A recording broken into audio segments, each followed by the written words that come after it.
Arjen Luijendijk studied coastal engineering at Deltares University of Technology and has been a senior coastal engineer at Deltares for the last 14 years. He's an expert in the field of modeling morphological impacts of coastal developments. At Deltares, Arjen gained experience in working with advanced numerical modeling techniques in the field of tides, sediment transport, density-driven flows, waves, wave current interactions, and coastal morphology. His present role is as senior researcher and advisor in specialized consultancy projects regarding coastal developments.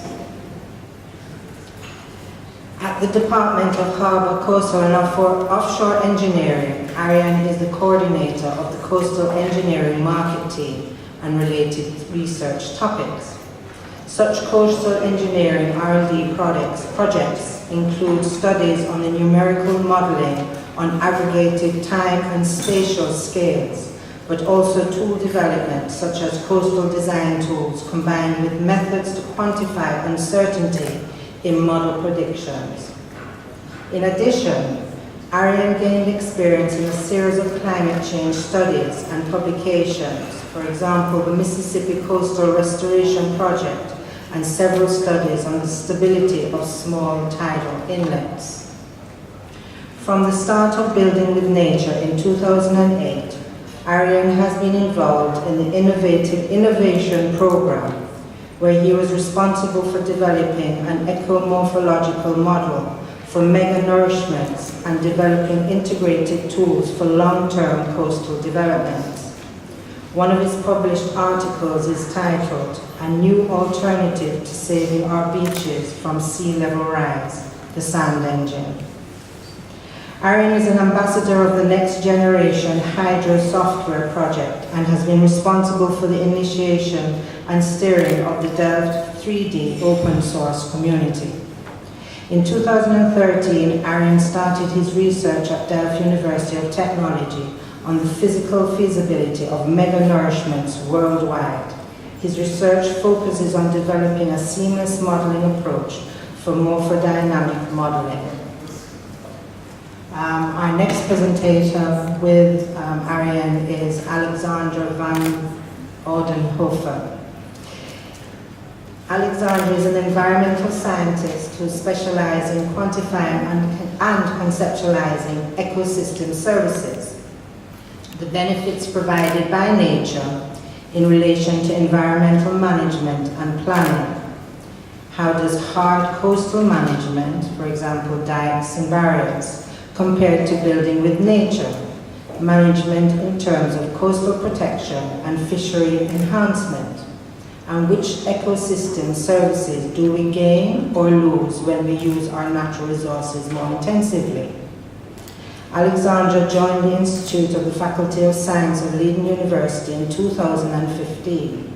He is a postdoctoral researcher as part of the STW-funded Nature Coast project. Next to his work at Leiden University, Alexandra is also lead author of the Intergovernmental Platform on Biodiversity and Eco Services, IPBES. Open to all United Nations member countries, IPBES has become the leading intergovernmental body for assessing the state of the planet's biodiversity, its ecosystems, and the essential services they provide to society. Alexandra is responsible for the regional assessment for Europe and Central Asia. In addition, Alexandra is also managing editor of the International Journal of Biodiversity Science, Ecosystem Services and Management. Alexandra graduated from Wageningen University in 2008, where he obtained both his bachelor's and master's degree in the interdisciplinary field of environmental systems analysis. He did an internship at the World Resources Institute, Washington, D.C., analyzing ecosystem services indicators in sub-global millennium assessments and ways to improve REDD schemes and assessments thereof. Between 2009 and early 2015, Alexander was a PhD researcher at Wageningen University, which he combined with several other research projects. His research aim was to quantify the effects of management on ecosystem services. Alexander developed a framework for indicator selection and applied and tested this framework during case studies in national landscape, the Netherlands, mangrove systems in Java, Indonesia, and semi-arid rangelands, both globally and in the Eastern Cape, South Africa. Next to his PhD, he also took part in several projects with the Netherlands Environmental Assessment Agency, developing a database of ecosystem services in relation to biodiversity, land use, land cover, and management. I know it's a lot of information. I just wanted to make sure that we understood that these two gentlemen have had a lot of experience in many, many fields. And it's a great pleasure to welcome Arjen, who was here 2 years ago and did a presentation, and Alexander, who is first time here in Negril, and they've spent a lot of time around Negril in the last few days. So welcome, gentlemen. Thank you.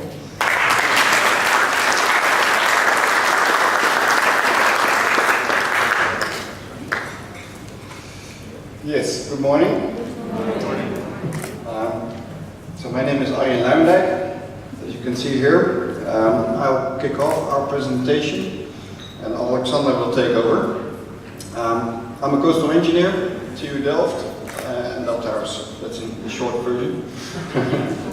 Unfortunately, I don't have the passionate presentation skills like Tom has, so I'll do it the Dutch way.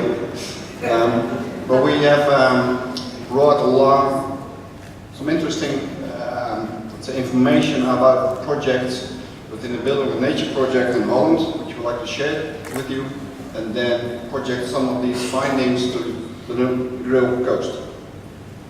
So the outline of the presentation will be that we elaborate on the Building with Nature philosophy, then highlight the Sand Engine project, the Mega Nourishment project in Holland, and the Nature Coast project. Then we'll zoom into the Negril physical coastal system and the ecosystem. And Alexander will present the integrated approach after that.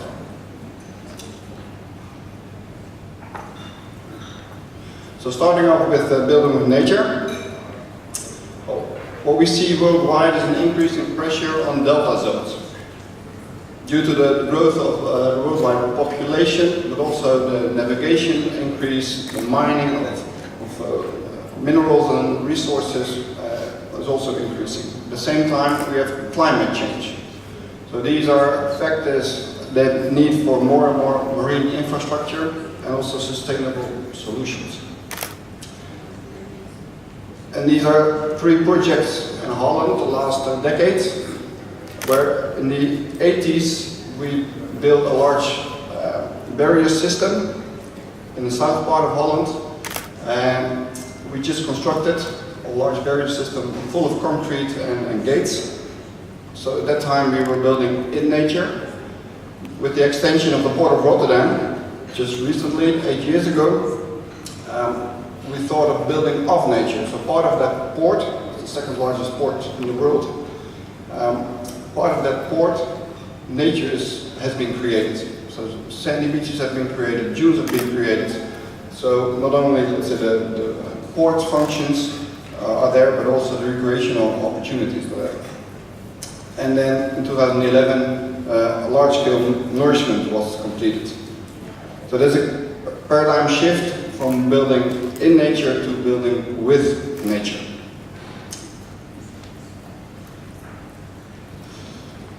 What does that actually mean? Well, the building with nature is a design process where we focus on integrating the natural processes and from the start.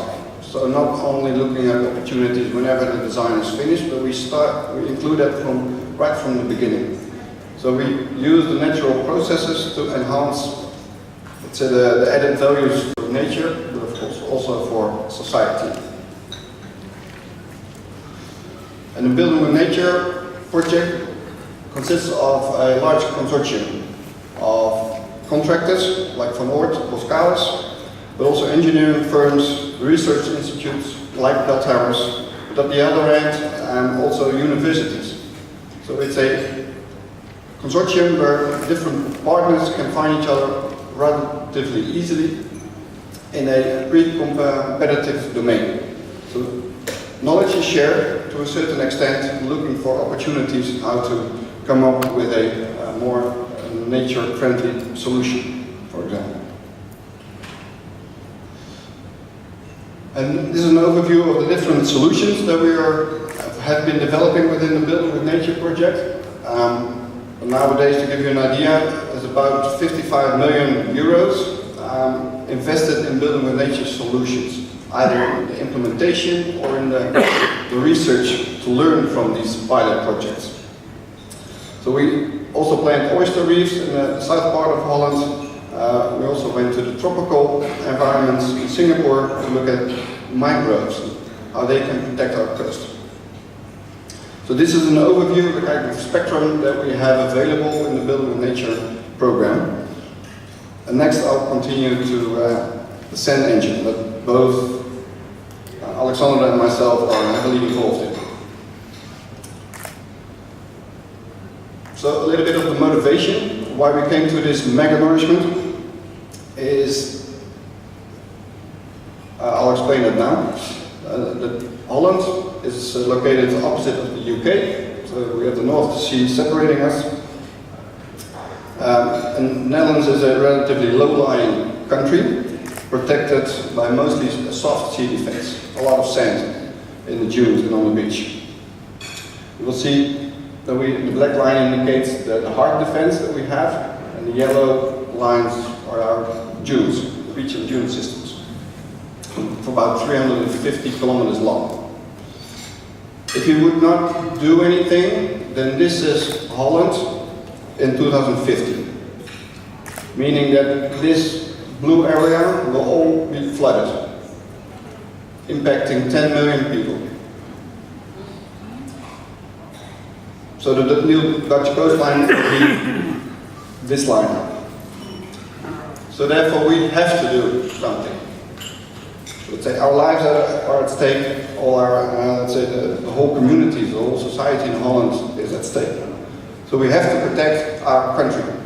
Luckily, we have a very sandy, let's say, open sea for us. So we have sand available nearby. So what we typically do, we take sand from the deeper water and pump it towards the shore, either on the beach or on the shore face, and then the wind generates these kind of nice dunes. It's all natural. And we also experience serious erosion in Holland, going back many centuries already. This is an example of coastal erosion starting in the 1700s, and it retreated back to this line about 20 years ago. The coastal erosion is about 1 meter per year.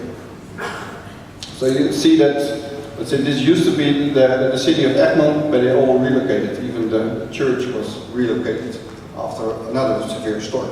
So we have to constantly adapt to the sea. Sometimes we retreat, but of course nowadays with the large dredging vessels, we are able to also take sand from the deeper water and pump it ashore, for example through beach nourishment. So that's how we maintain our coast in the last 25 years. So in 1990 we said, okay, we're happy with the present coastline, we want to maintain that through nourishment. Not hard revetments or hard structures, no, it's all based on sand. And this is, the beach erosion is due, again, the sea level rise, already mentioned by Tom, but also to human interventions. Ports have been dredged to deeper levels, not providing amount of sand that used to be brought to the coastal system.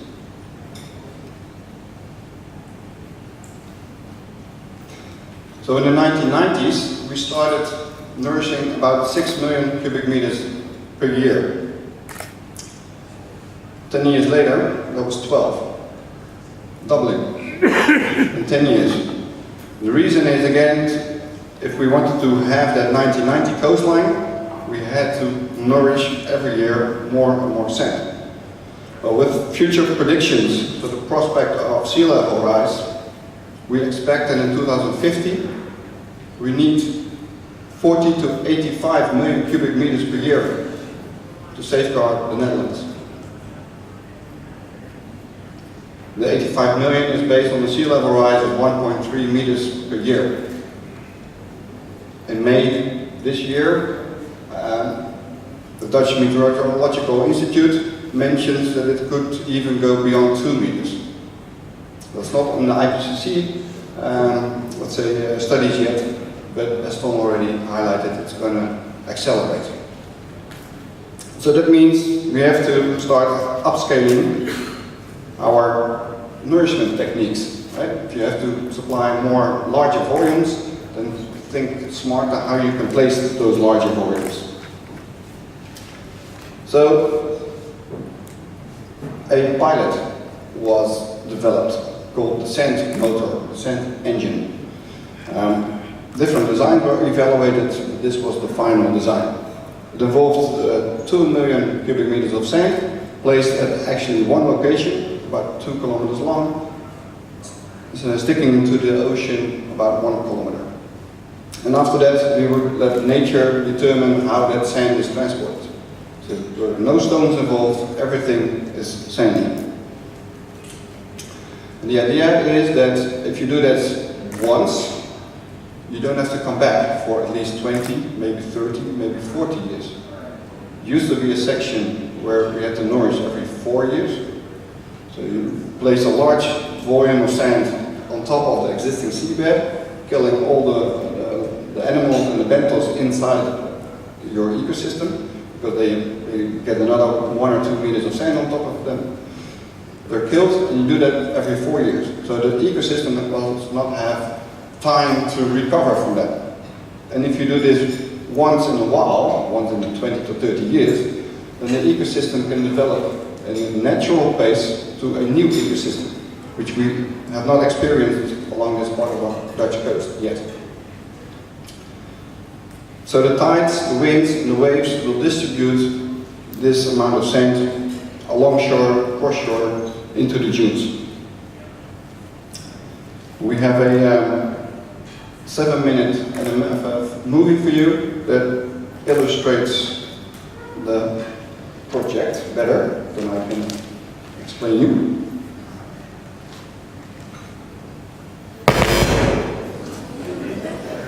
Sorry.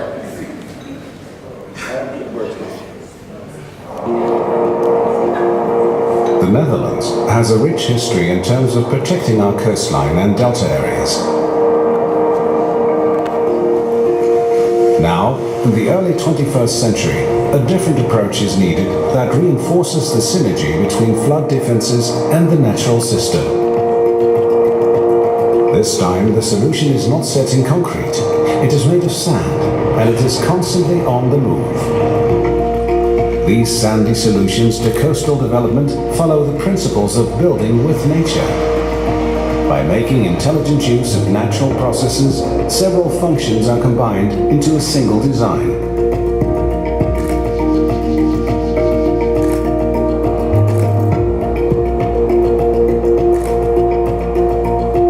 Such a multifunctional approach means we have to learn to understand and predict the various aspects involved. That is the main aim of Nature Coast.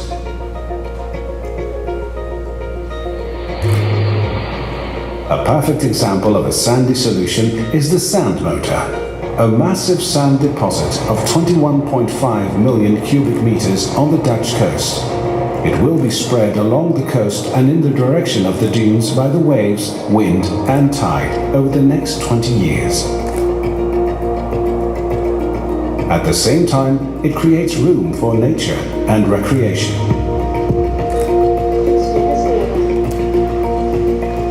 Nature Coast draws on the sand motor as a source of inspiration, using it as a case study of a sandy solution.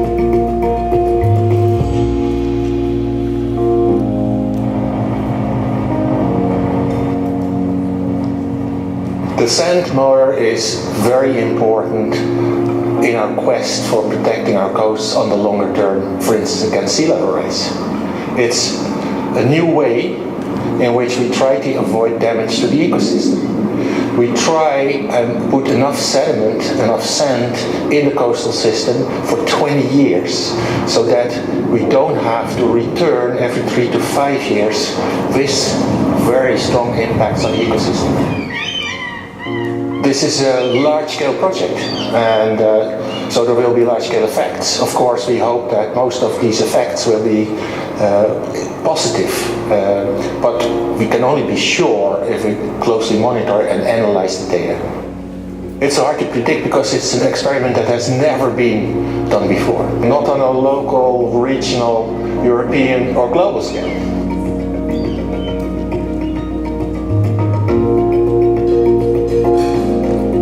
The Nature Coast researchers are studying the morphology, dune formation, hydrology, geochemistry, ecology and social processes involved at the sand motor.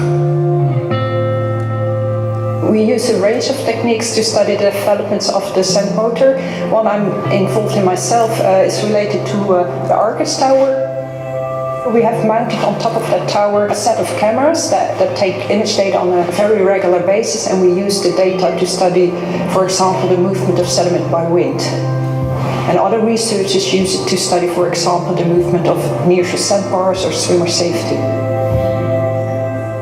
Yeah, so what's special in this project is that we have scientists that come from a range of disciplines, so not only people that know all about the waves or the processes that move the sand on the sand engine, but also people that know a lot about, for example, the vegetation and the interaction with the other processes, and as well social aspects of this large intervention.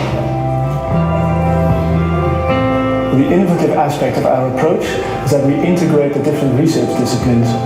And we do this by defining interdisciplinary research topics, which brings together the research and the researchers. The Nature Coast researchers actively work together in bringing their findings together.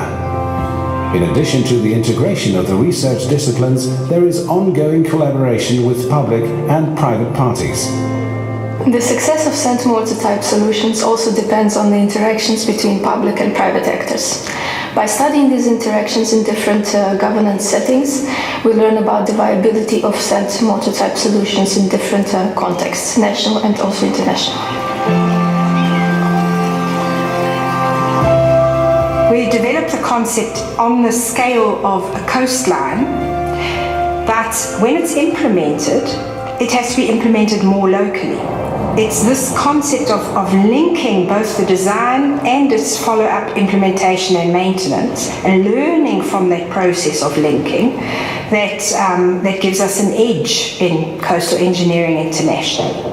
Well, what I consider very special about the organisations is the broad involvement. We have 5 universities involved, commercial and governmental actors. These include dredging companies, local and regional government, and also societal organisations like the Sea Rescue. By being included in that way, we learn from each other, and that's a unique selling point of Dutch research. With this knowledge at hand, it is just a small step to developing new applications around the globe, where the Nature Coast approach can serve as an example for countries who want to work with sandy solutions. The project strives to transform new knowledge into empirical relations, tools and numerical modeling.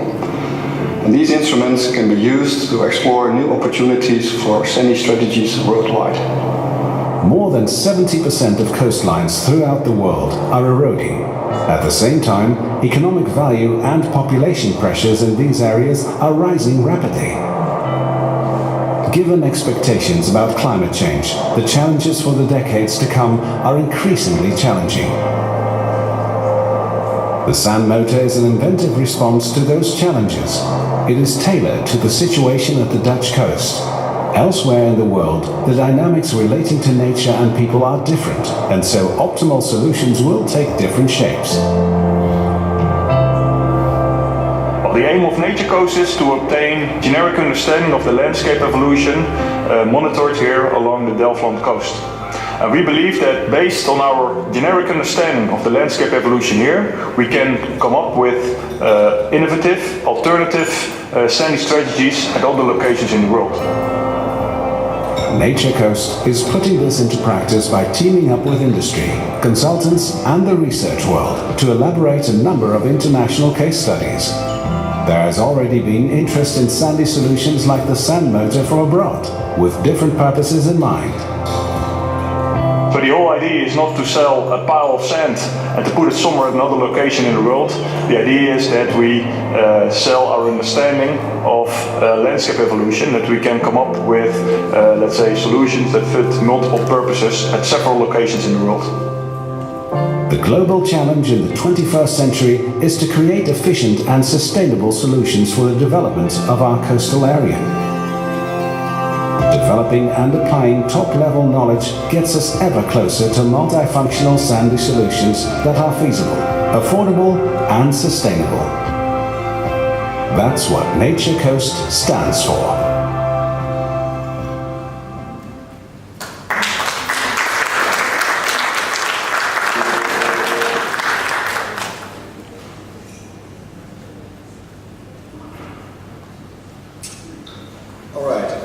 Back to the presentation. So the sand engine was constructed in 2011, and I put some aerial pictures next to each other to see the evolution of how nature determines, let's say, the spreading of the sand. Again, there's no single rock involved. So after the first stormy season, it's about here, you see that a large, as we call it, spit has developed in the northern part. Actually, the nose is growing of the sand engine towards the north, and there's a nice channel being generated or developing. Then, about a year later, you see that this channel starts to meander.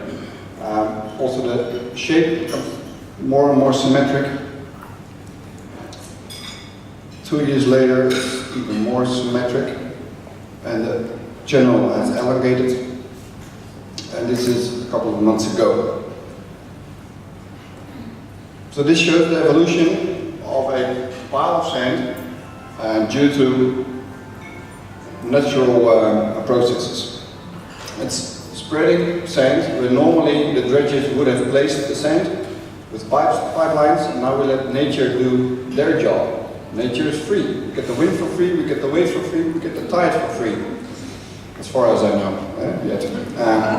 So you use them. Let nature determine the pace on how these sand grains are being transported, and at the same time the ecosystem can develop, ecological value can develop.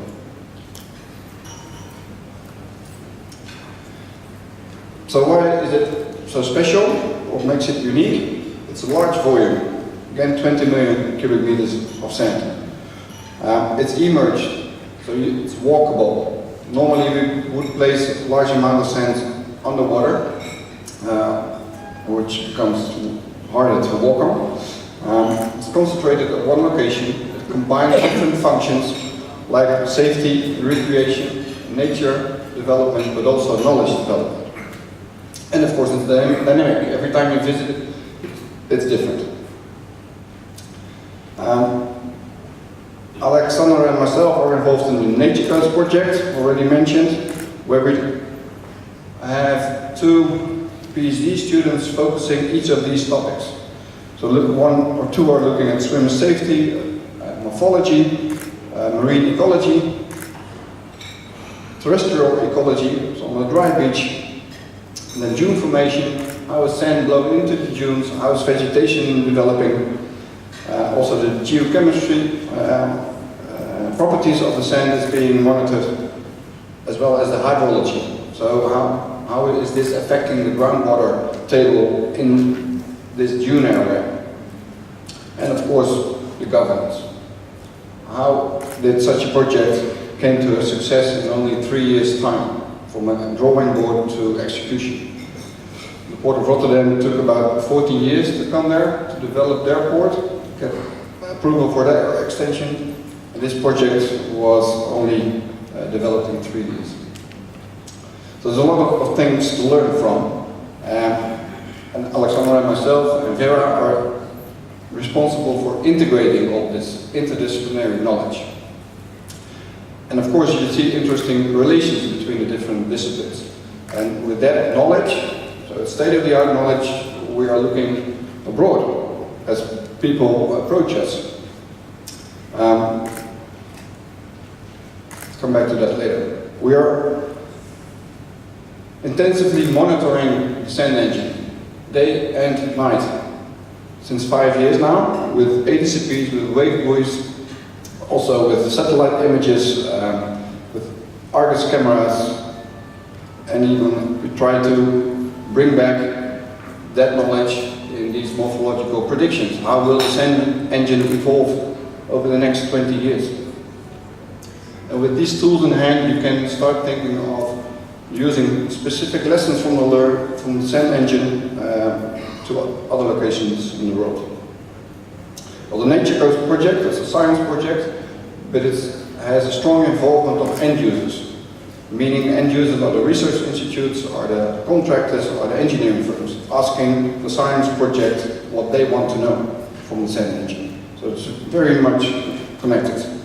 So we're monitoring the sand engine, the PhDs try to understand what they analyze, and we are actually using that knowledge to create new opportunities for these sandy strategies worldwide. So these are some of the cases that we're active in. Of course, Jamaica is in there, but we've been to Lima. Actually, the UK is also adopting a large-scale nourishment as the sand engine. We will present it in 1 or 2 months, what the plans are. So that's already quite a success. But what we also see is that other people are using the inspiration of the sand engine. For example, the mayor of Lima in Peru was very fond of the sand engine. He thought, okay, I can use that for recreational purposes. So an artist impression is given of the Lima coast with not only one sand engine, but another one there as well. So why not have two? And then we visited Lima and said, sorry, but you cannot copy-paste this solution. That's a bummer. But what you can use is certain highlights, certain new knowledge of the sand engine, and use that for your own solution. It doesn't have to be a large-scale sandy nourishment. You know, interaction of the seawater with the groundwater table, for example. We have sophisticated monitoring now in place that we can use those results for other locations. Okay, coming back to you, coming back to here, the grill. A very nice aerial photograph, and I thought perhaps people are now thinking after the sand engine story that the sand engine is also planned here, right? Right in front of the coast. No. So therefore, again, no copy-paste. This is a totally different environment, right? Very different services are connected to the coast, to the beach, that we don't have in Holland. So do not enforce that solution here, but take benefits of that solution from Holland and use that for new ideas here. So what we take along is unique lessons learned from the sand engine that can feed solutions for the Grill Coast. So through the Build of a Nature project, we have quite experience in stakeholder involvement right from the start of the project. We developed some new low-cost measuring techniques which can help to start monitoring this coast regularly. And of course, the sand engine case is just one of the Build of a Nature cases, so we have the other Build of a Nature cases available to also have those lessons learned brought to, for example, the Grill. We received these photos from Mary, going back to the 1960s. A very different type of coast, right? Can hardly recognize it. But what you do see is that the vegetation and the trees are very close to the water.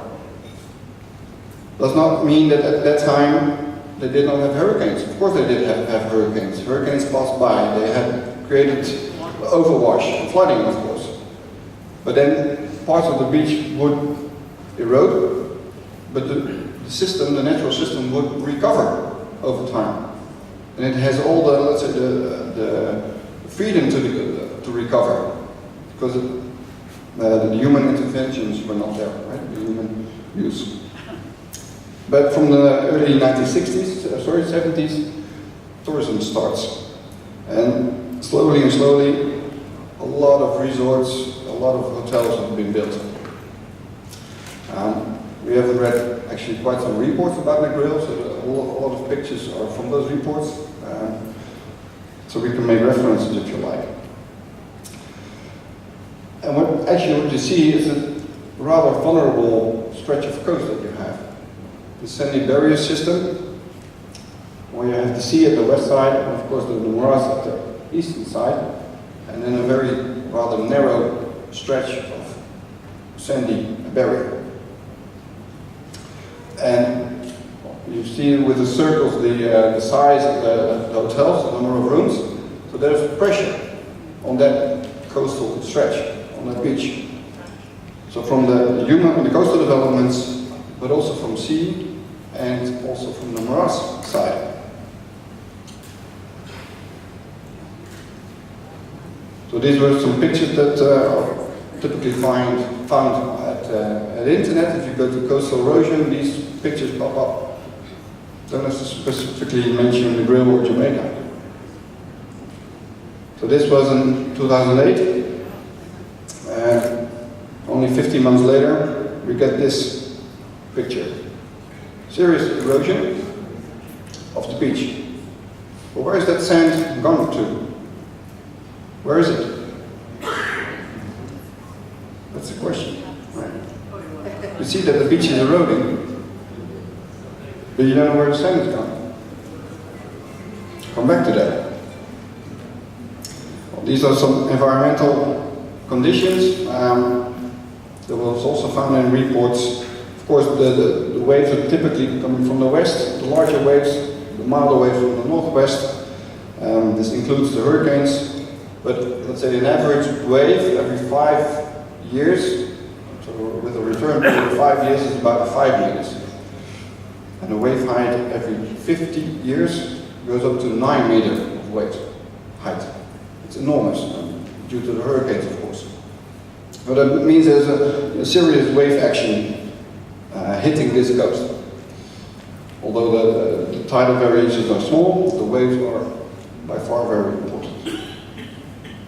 When we look at coastline changes from the different reports, then UNEP 2010 says it's about 1 meter per year, similar to the Dutch case. Then Robinson says it's slightly less. But looking at the position of those coastlines only does not tell you where the sand is gone. Right? After the hurricanes, sand is eroded, but it's deposited somewhere, so we don't know where. What they also experience is that since the 1990s, there's a slower beach recovery taking place. So after the storm, it used to recover quite quickly, but since the 1990s, the recovery mode is decreasing.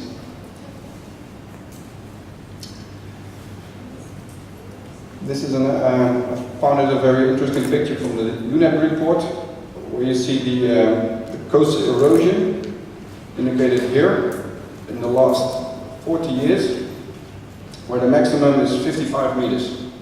So we have 55 meters at max of erosion in 40 years. But you also see that part of it has not been eroded that much, actually rather stable. Coming back to that later. So what are the causes for this erosion? You know, sea level rise is occurring. Right? Also the extreme events, we have the hurricanes eroding the beaches. We also have read in literature there's a lower biogenic sand production from the seagrass meadows. And of course coastal developments. A lot of resorts and houses are built. And we also have read that some ecosystem elements are degrading, like the coral reef is not how it used to be. Same goes for the seagrass fields and the mangroves. So this is, let's say, looking back. But if you are, of course, now we're looking into future. How will this evolve over future? We mentioned what we heard from Tom, and I fully agree that sea level rise is accelerating. We don't know the new rates yet, but it's certainly becoming more severe than we had thought. Also, climate change induces a different, or changing the tropical cyclone regimes in this region. So the frequency, but also the intensity. And if we don't do anything, then we also expect a further diminishing of this biogenic sand production. Coastal developments probably stabilizing, slightly increasing here and there. And if we don't do anything, then also these elements of the ecosystem, the initial ecosystem, will also degrade. So this is not a very happy story, fortunately. And UNEP says, okay, this is very likely to have an even larger, higher toll on inaugural beaches in future. But if we, let's say, project the building with nature philosophy to the near-rail coast, and we did this with data that we received, then we see that the beach is dynamic. So in milder periods, like we call that summer profile, you have a wide beach, but after a storm, the water line or the beach line has retreated significantly, right? To here, for example. You don't know where the sand is going. It has been eroded from the beach, but where is it? Is it transported in a longshore direction, or is it deposited in this bar, for example? And if so, then nature will just give nature time to restore the beach. Because the milder waves will bring back the sand over time. But we don't know. We only know shoreline locations, measurements. So there's a fundamental need for understanding this system better. Where is your sand going? It's precious sand, right? And we only look at the coastlines. We see that the beach is eroding. It's true, of course, after a hurricane, but we don't know whether there's a net loss of sand.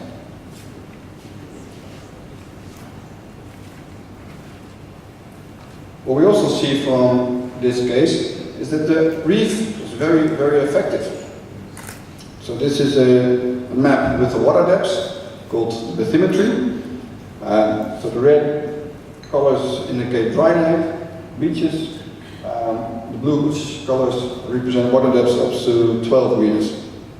You clearly see this reef, large reef, and the upper reef, somewhat smaller.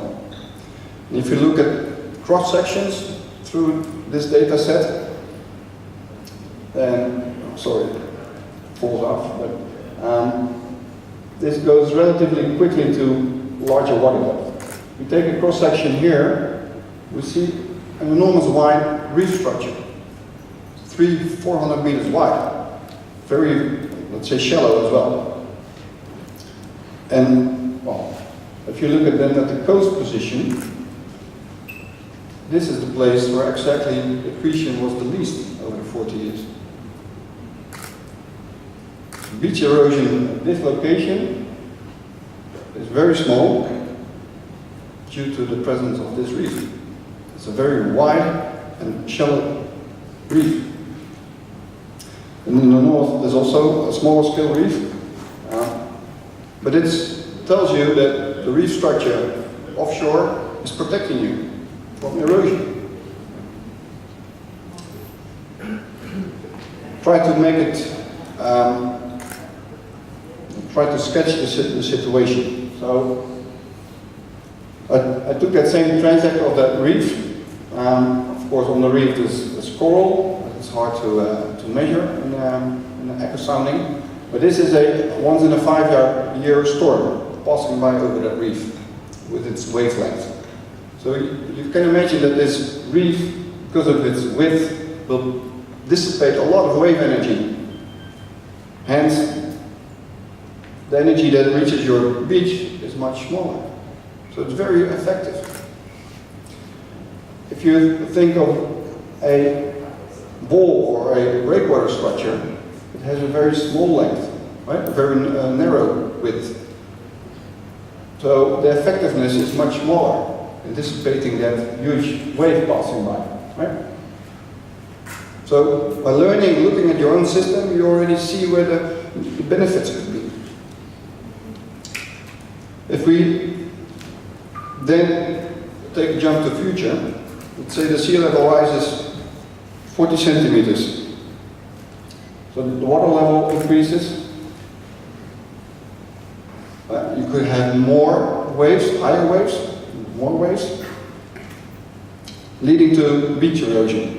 Let's say 40 centimeters is assessed to have a beach erosion of 20 meters, on average along your real coast. Well, what can you do? You start nourishing. You place some sand in the nearshore zone to get your beach width, again, appropriate as you like. But the problem is actually here, right? If you either place a structure or a breakwater here, it will not grow with sea level rise. But there are techniques, for example, like Tom illustrated, that can grow with sea level rise. Because sea level rise is not something that happens tomorrow, but it's initiated already, right? But we have time to grow along with it. So maybe it's a little bit disappointing for you, but we don't have the solution yet for you. We're here to give inspiration and think of the way how to reach a solution. And we very much believe in an integral solution, right from the start, where beach nourishment can be a part of it. Because of course you all want wide enough beaches. But also think about the reef expansion. As it proved to be so effective, try to restore that in some way. Same goes for the sea growth meadows. They produce sand sufficiently to cope with sea level rise in history. So if you are able to restore the water quality again, also looking at the morass, then the sea level rise and the coral can revitalize and can grow again. You get these functions back. But you have to look at from an integral, let's say, view. I would not suggest to go for quick fixes and then see what happens, because this is a very precious piece of coast, which we enjoyed very much the last days. Think about what your action is. You have only one let's say, go on it. Don't ruin it. So, for example, if you don't know how the system works, if you don't know how the sand is being transported during those hurricane events or storm events, it can go either to the south, can be gone in between the reefs. If you don't know, then don't think about solutions. It's very dangerous, really. First, make this picture, meaning that you have to go to the field and start measuring what happens, not only during storms, but also in between. Don't do that once or twice, do it regularly.